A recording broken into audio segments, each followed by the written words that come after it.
this video, we'll be discussing cultivation theory. The main argument of cultivation theory is that over time, both social reality and TV reality are blurred for heavy users of television. The theory as a whole was introduced by George Gerbner in the 1960s, 1970s, and TV as the dominant medium at the time was the focus. And so the theory has gone on to be applied to other types of media.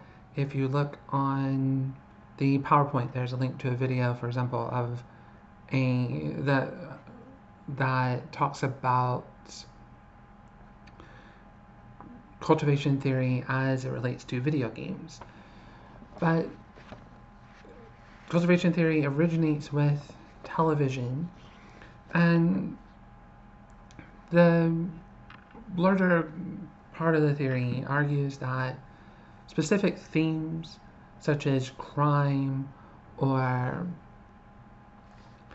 treatment of women or something, things like that, persist over time in media, and they enter into all kinds of programming, even programs that don't seem to be about that particular subject will have issues related to crime, for example, come up within the show.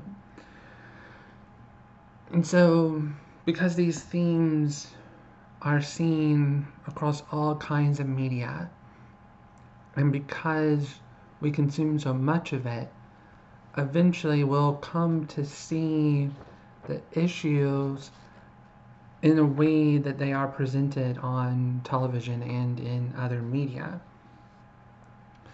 One of the main distinctions that researchers into cultivation theory often draw is between heavy users of television and light users of television. The argument here is that if you watch TV more, if you watch it for a lot of hours every week, then you're going to be influenced by television and its views on issues even more so than light users. So the cultivation effect would be stronger in someone who is a heavy user of television. One of the concerns that raises for us nowadays is that it's harder and harder now to make a distinction between what is a heavy and light user of media. Ever since we've all started using smartphones and we're carrying around devices that allow us to be consuming media constantly, this definition is harder to determine, because what does that really mean if you're a heavy user? If every time you are walking out of a classroom or sitting down to wait for your dinner to finish cooking at your apartment, and you're sitting there watching stuff on your phone, and you're doing it constantly, then how do we determine who are the heavy and light users? Because with TV, it was easier. You had to be in a physical place. You had to be at your house. You had to be in your living room, seated in front of the television itself. And it was easy to go, oh, this person spends 6 hours every evening just watching TV, and this other person only spends about an hour every day watching TV. And so that one person's a heavy user, this other person is a light user. But this was seen as an important distinction to make, because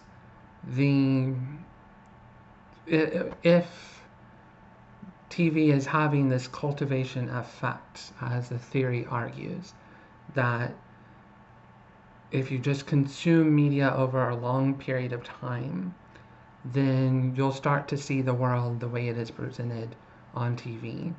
Then you would expect that to be even stronger for heavy users. And most cultivation studies have found that results. And one of the major sort of applications of cultivation theory as an idea, one of the earliest sort of uses of it to try to understand this idea, was applied to media violence and depictions of crime starting in the 1970s. And cultivation research is very longitudinal, meaning that it looks at people over multiple stages, months, years, to see how their views change depending on how much they are consuming media.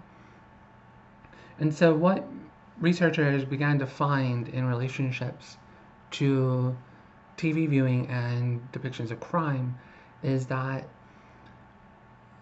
just the heavy use of television, period, not even necessarily the focus on crime shows about cops and lawyers and criminals and showing negative stuff all the time. Just watching TV, period. If you're a heavy user of TV, you tend to see the world as more dangerous than people who are lighter users of television. This became known as the mean world syndrome. And so what they would do is they would ask people about their viewing patterns, how much TV do you watch every day? And then they would ask them how dangerous they thought their communities were. And inevitably, people that were heavy users of television tended to think that the world was more dangerous than the actual crime statistics showed. And this has persisted to this day, even though crime here in the US has been fairly on the decline since about the mid-90s. People still think the world is very dangerous. And the argument from cultivation theory is that this focus on crime and the world as this dangerous place is a fundamental aspect of the media. The themes that we see in media, that's one of the major ones, is that the world is dangerous. And there are reasons for that kind of content. There's an old saying in news coverage that says, if it bleeds, it leads. That stories about violence and death get the most attention, so they're the ones that will always lead the newscast and be the thing you remember the most.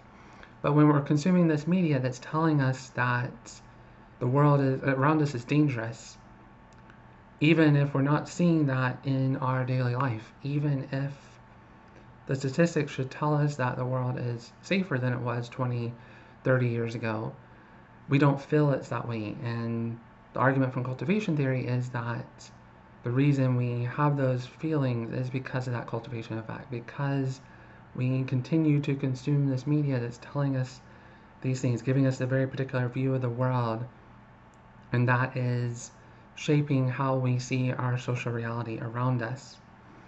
One of the criticisms of cultivation theory has been that it tends to look at media consumption as a cumulative series of messages, and critics will say that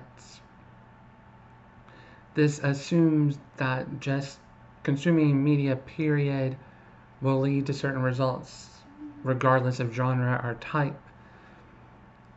And so there's always been that interest in the sort of total consumption idea. Let's get a sense of what everybody is consuming and just look at media in general. But even with television itself, that started to change by the 80s and 90s, with cable television becoming extremely popular in the 1980s, and then exploding even more into the 90s. You get hundreds of cable channels, and today's media environment is even more fractured.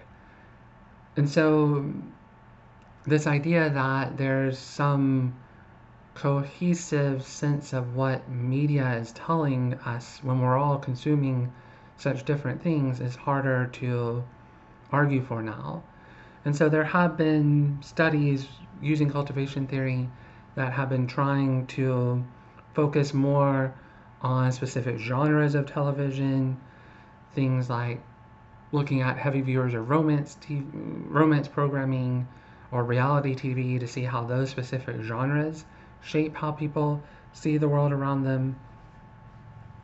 And so the current study that we're going to be looking at by Quick, that we'll be talking about in later videos, looks to extend some of this research on cultivation theory by moving even beyond just a specific genre to looking at the influence of a specific show. And we'll talk more about the argument made for this in the show that they'll be looking at. But this focus on a specific show, especially when the show is long running, has some potential that if you're watching the same thing for 10, 15, 20 years, then that one show might have a cultivation effect on how people see the world around them. So cultivation theory, again, main argument is that our cumulative consumption of media over long periods of time will lead us to see the world around us in a way that's more similar to the way it's presented in media. Again, this isn't this like fantasy world thing that you can't distinguish reality from what you see on TV, but just the overarching themes, how dangerous the world is, how certain groups of people should be treated, what certain experiences are like, our social reality, how we see the world around us will come to more closely align with how things are seen on TV and other media.